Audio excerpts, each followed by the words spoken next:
Hello all, and thank you for listening to another video of Mr. Laxton talking through these Algebra 2 notes. And this one in particular is starting Chapter 9, and we are starting at 9.4. We skipped the first three sections of Chapter 9. We're just going to do 9.4, 9.5, and 9.6 for the Chapter 9 test. So it's a little bit shorter, but some good stuff in here. Alright, so really what Chapter 9 focuses on is this. It is rational expressions. All right, and we talked about rational expressions. We talked about what it means to be rational in the very beginning of the year. We talked about rational and irrational. Remember, rational decimals stop, irrational decimals never stop. It's kind of like pi is an irrational number. It goes on and on forever, right? Rational numbers are numbers that can be written as fractions.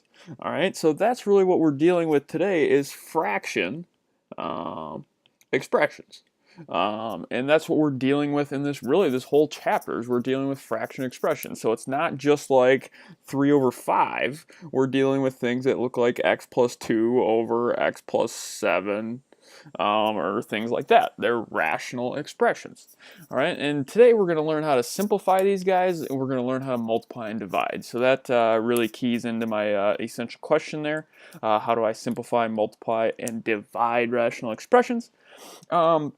And here's really the main part is what we have in this box here. All right, the main part for this whole chapter is we are going to factor. We're going to factor. That's going to be the main part of this whole section. And we're going to factor things into like this a times c. So we're going to end up with like something on the top, like let's say we end up with like x plus 2 over x plus 5. And then over here on the bottom we have b times c. And notice here that there's c both on the top and on the bottom, so we can cross them out. So like let's say we end up with x plus 7 over times x plus 2. And what do we notice that's on the top and on the bottom? Yeah, the x plus 2. So those guys cancel out, and the only thing that's on the top is x plus 5 over x plus 7. That's kind of the main gist of what this section is going to look like and what this chapter is going to look like. All right, so here we go. Steps for just simplifying here to start out with. We're not multiplying and dividing yet. Steps for just simplifying. We just have to factor and then cancel out any factors that we see. So here we go on the top of this guy. We look at here. It's got 3 parts, so we put her into the diamond. -6 goes on the top, -5 goes on the bottom. Two things that multiply to -6 and add to -5 are -6 and 1. So on the top, this becomes x minus 6 and x plus 1. And then now on the bottom, we look here, this x squared minus 1, that factors with that DOS. That is difference of squares. That's going to come in a lot in this chapter. So make sure you're good at those difference of squares. Make sure you can see that. So this turns into x plus 1, x minus 1. All right, and cross these guys out, bam, bam, and what's left on the top? Hey, we got x minus 6 left on the top, and we got x minus 1 left on the bottom. All right, done. All right, factor, cross out any of those like factors on the top or on the bottom. All right, example number 2, we have 3 terms again. So we're going to put this guy on the top in the diamond, but you got to make sure, hey, we multiply here. So notice how this turns into -6 and -5. And hey, that looks exactly like this. I made the examples kind of the same, but it's not going to be exactly the same. This is -6 and 1. So remember how this becomes x minus 6 and x plus 1, but you have to make sure you come back and divide by this 2. So this 2 comes out in front because 1/2 doesn't simplify. This turns into 3. So this turns into x minus 3 and 2x plus 1. And on the bottom, notice that, hey, this is DOS again, difference of squares, except for now this is x plus 3 and x minus 3. And then you look, hey, do you have the same thing that's on the top and the bottom? So you do all this work and you say, hey, now you can celebrate because now we have x plus 3's on the top and on the bottom. So we can cross them out. So now I have 2x plus 1 over x plus 3. All right, notice here that there's only one factor left on the top and only one factor left on the bottom, so I can drop those parentheses. If you keep the parentheses, it's not wrong, but go on from there. All right, so now we're going to multiply these guys together. So here is the main thing. Factor the numerators and the denominators. So we're going to factor everything first, and then really multiplying is nice because multiplying combine the numerators and the denominators. So you multiply straight across the top and multiply straight across the bottom. Then you can notice things that are on the top and on the bottom. Okay, so here we go. Factor the numerators and the denominators. If I look at example number 3, this is kind of a different one to start out with, because if I look here, this is a monomial, this is a monomial, this is a monomial, this is a monomial. They only got one thing. There's no pluses and minuses going on there. So those are all monomials, so they can't factor. So this one I can just skip right straight to step number 2, is I can just multiply straight across. So now straight across on the top, 6 multiplies with 10 to make 60. X squared times x cubed is going to be x to the 5th power. Remember there how you add those exponents if you're multiplying them. And if I look at my y's on the top, I have 7 of them. All right, now look at the bottom. I have 2 times 18 is 36. And I'm going to have only x squared because there's nothing else to combine with it. And then my y squared makes y to the 4th.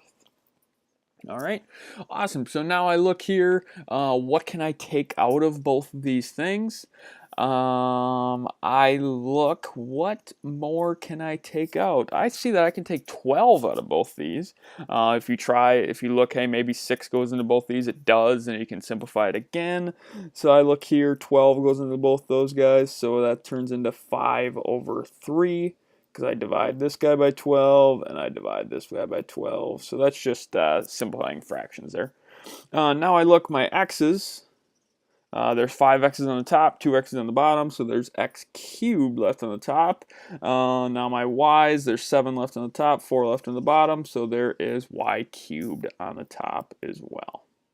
All right, no y's or x's on the bottom, and that is fine.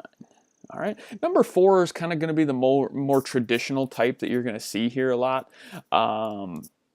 Here's what we got. Number 4, you look here, I have to factor each of these parts. So I'm going to kind of do in some different colors here. I got to factor this.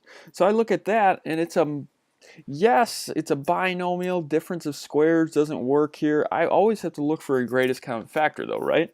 So I'm going to take out a 2x, and I kind of like to do this just right above it here. So if I take out a 2x, I have what? 2 minus 2x left. Oh, excuse me, 1x. That's a 1. 1x, because I take 2 out of 2, that's left 1. So I have 2 minus x there.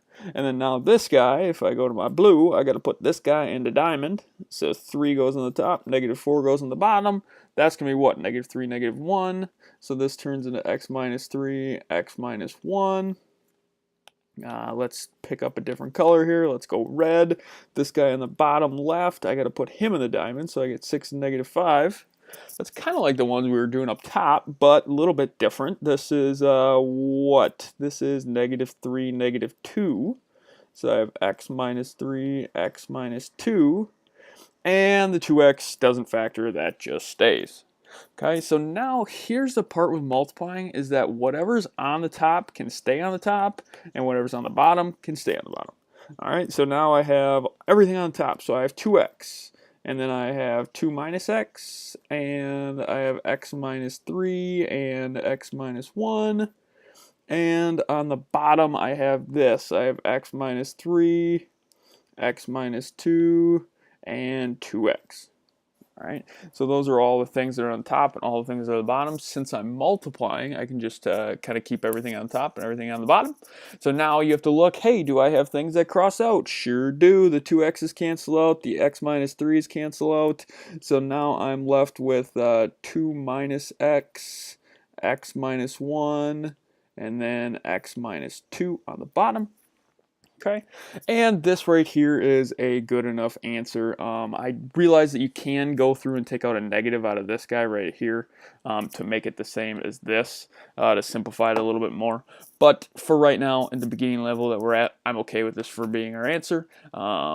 We'll hopefully be able to see that kind of stuff in a little while. But there we go. Factor everything on the top, factor everything on the bottom. Whatever's on the top stays on the top, whatever's on the bottom stays on the bottom, and go through and cancel out those terms. All right, awesome. So now we have to go through and divide. All right, so now we have to ask, hey, how do we divide fractions? So if I look at this, if I have like 1/2 divided by 3/4, how do you divide fractions? Remember that we keep, switch, flip. So do me a favor here, right over here, keep, switch, and flip. All right, keep, switch, flip. Got to remember, whenever you're multiplying, you keep, switch, flip. So here, I keep the 1/2, I multiply, so I switch that to multiplication, and I flip this guy around. So this becomes 4/3. And then now this is what? 4/6, and that can simplify to 2/3. But you guys get the gist. So that's what we're going to do here. We're going to keep, switch, flip. And then once we keep, switch, flip, then it's going to be the same thing as multiplying. All right, so it's going to be the same thing as what we just did. All right, so number 5, I'm going to start this one out. You always keep, switch, flip first. So I keep the first one, 3/4x minus 8. Switch to multiplication and flip this guy around. So I got x squared plus x minus 6 over x squared plus 3x. All right, so here we go. We got to go through, and now we just have to factor all these parts. So if I look at 3, 3 does not factor, so 3 stays on the top. All right, so I'm going to say everything that stays on the top. This guy goes in the diamond. -6 goes on the top, 1 goes on the bottom. Two things that multiply to -6 and add to 1 are going to be what? 3 and -2. So that's going to be x plus 3 and x minus 2 on the top. All right, and as we go on, the 4x minus 8, I can take a 4 out of that, and I'm left with what? X minus 2. So this is going to be 4x minus 2 on the bottom, and this guy here, I can take an x out of these guys, so I'm left with x plus 3. All right, so x and x plus 3. So again here, the main thing here is factoring. If you're good at factoring, I think this stuff should come pretty quick, pretty easy. All right, but we got to be good at that factoring part. All right, so here we go. Do you see anything on the top and the bottom that can cancel out? Sure do. I see the x plus 3s. If you get something to cancel out, that's pretty good. You know you did something right. And the x minus 2s go away. So I am left with 3 over, and then on the bottom there is a 4 and there is an x, so 3 over 4x. All right, awesome. Number 6, the last one. Instead of dividing, remember we like to keep, switch, flip. So keep the first one. So I got 8x squared plus 10x minus 3 over 4x squared. Switch this guy to multiplication, and this guy's a fraction over 1 if it's not there. So that 1 flips to the top, and the 4x squared minus x goes to the bottom. And now I got to go through and factor. So this guy, if I factor this guy, remember that this goes in the diamond, but remember, -24 goes in the top, 10 goes in the bottom. Two things that multiply to -24 but add to 10 are going to be 12 and -2. So on the top here, I have x plus 12 divided by 8. And x minus 2 divided by 8. Remember that factoring trick when we got to come back and divide by that 8 there. All right, so don't forget that part. And all over, oops, I don't want the keyboard. And all over here, the 4x squared cannot factor, so that stays. And then here, I know I can take out an x out of this. So I can take out an x. So this turns into what? 4x minus 1. So this turns into times x, 4x minus 1. All right. Awesome, awesome, awesome. And here we go. Let's see what we got. This becomes what? If I simplify 12 over 8, 12 over 8 simplifies to 3 over 2. So this becomes 3x plus 3 over 2. This one becomes x minus 1 over 4. So this guy over here becomes what? 2x plus 3 and then 4x minus 1. On the bottom, we have this. We got 4x squared times x and 4x minus 1. Notice here, hey, do you have something to cancel out? Absolutely, we got the 4x minus 1s to cancel out. So, my answer on the top, I have 2x plus 3. And on the bottom, I have 4x squared times x, which turns into 4x cubed. And that is my final answer. Okay, so review here. When you are dividing, keep, switch, flip. Make it into a multiplication problem. And once it's multiplication, you have to factor everything that's on the top and everything that's on the bottom, and then cross out any of those like factors. All right, so again, thank you for listening to this video of Mr. Laxton talking through the 9.4 notes, and we will do a bunch of examples like these, and we will see how we can go for Chapter 9. Thanks for listening. Have a good rest of your morning, evening, or afternoon.